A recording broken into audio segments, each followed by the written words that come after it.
لله رب العالمين، والصلاة والسلام على سيدنا محمد وعلى آله وصحبه أجمعين. أيها السادة، أهلا بكم في هذه الجلسة العلمية التي نناقش فيها أحد أبنائنا في الرسالة المتقدم بها لدرجة الماجستير في الآداب، وهي بعنوان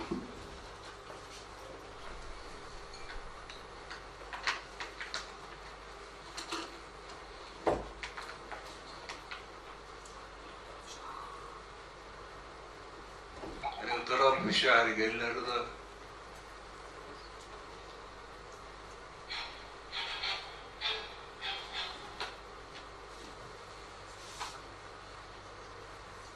ويسعدنا أن يشاركنا مناقشة هذه الرسالة صديقين عزيزين كريمين. نأسف لأننا لم نتعاون معهما منذ زمن، فقد خسرنا بسبب عدم تعاوننا معهما. حقيقة أننا مع أستاذين عظيمين، الأستاذ الدكتور محمد سيد علي عبعال والأستاذ الدكتور علي السيسي. الأستاذ الدكتور محمد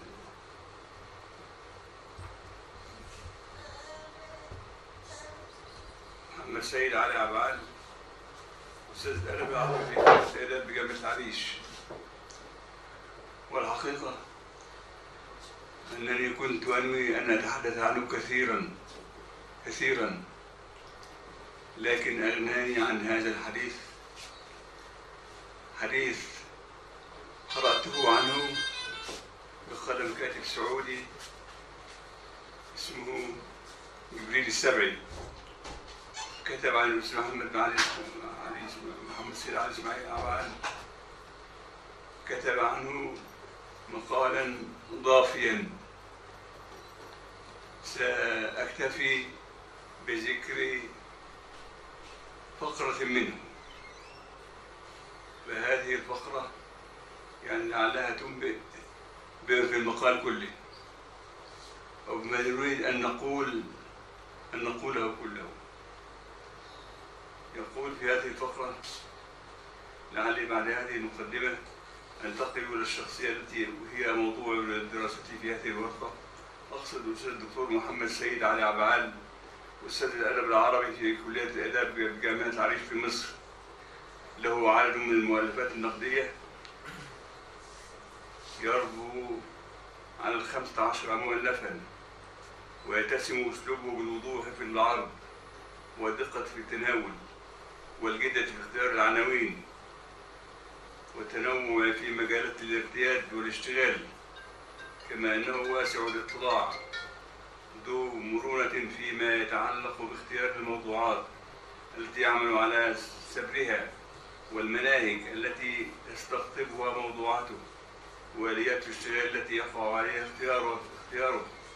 والذي أريد أن نقف عليه تحديدا هو أمران اثنان، أولهما وعيه بمشكلات الفصل المنهجي بين الحقول المعرفية، ولن أستطرد أكثر من ذلك في هذه الفقرة، ولعلها تدل على ما يريد أن يقوله الباحث في الأستاذ الدكتور محمد سيد علي عبعال.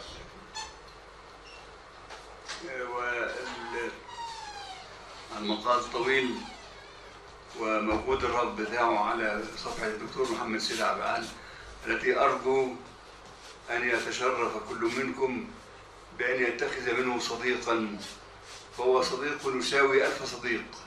الأصدقاء كثر على الفيسبوك ولكنهم قليلون جدا إذا حاولت أن تعرف المحتوى الذي يحتوون عليه.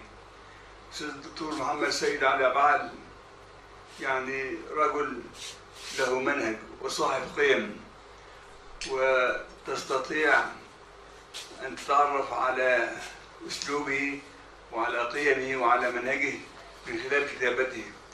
هو لا يمكن أن يتناقض مع نفسه، هو شخصية سوية منهجية مستوية لا تتعارض مع نفسها ولا تتناقض، هو ذو وجه واحد مهما مرت عليه السنوات ومهما مرت عليه الأيام. وأنا تتبعت الفترة الأخيرة المقالات التي ينشرها على الفيسبوك، وعرفت يعني منه مدى العمق في شخصيته ويعني مدى استواء هذه الشخصية.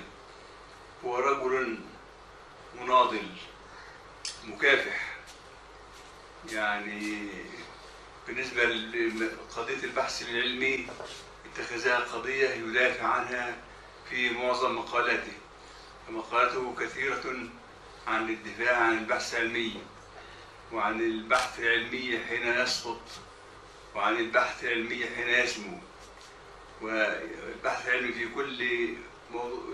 كل مستوياته نجد معالجات كثيرة عنده في هذا المستوى. ولذلك أنا كنت أعتبر أن الفارس الأول في هذا الميدان هو الأستاذ الدكتور مصطفى الضبع، الذي يعني له جهود قيمة في مناقشة قضايا البحث العلمي وفي الدفاع عن مناهج البحث العلمي. ولكني الآن أستطيع أن أقول باطمئنان أن هناك فارسان في هذا الميدان، الأستاذ الدكتور محمد سيد علي عبعال إضافة إلى الأستاذ الدكتور مصطفى الضبع بجدارة. ونحن يعني نستثمر هذه الفرصة ونرحب بالدكتور محمد سيد عبعال ونعبر عن سعادتنا بوجوده معنا وإشراكه في هذه المناقشة. أما الأستاذ الدكتور علي السيسي فتاريخي معه قديم قدم وجودي في طنطا، فقد تربينا سويا وترعرعنا سويا أيضا. وأظن لو أن أحدا فيكم يريد أن يعرف طفولة الجامعية والشباب الأول والشباب الثاني والشباب الثالث وما قبل الشيخوخة، فيمكن أن يعرف كل هذه المعلومات عند الأستاذ علي السيسي، وهو يعرفها جيدا، يعرفها سردا وشعرا. والأستاذ الدكتور علي السيسي يعني رجل نبيل ودامج الخلق وذو يعني نكهة خاصة حين يقول لك هل سمعت آخر نكتة؟ ثم يعني يصب في رأسك مئات النكات المتتالية الذي يحفظها بذائقته القوية ويعني قريحته الوقادة. الدكتور علي السيسي كان يفاجئون في كل لقاء منذ أكثر من 20 عاما بمئات من النكت في مجالسنا، وها هو اليوم قد اشتغلت به بعد 20 عاما يعني طالبه بما سلف في الأيام السالفة التي لم نسمع منه النكت، يعني أطالبه بهذا الدين أن يؤديه إلينا اليوم.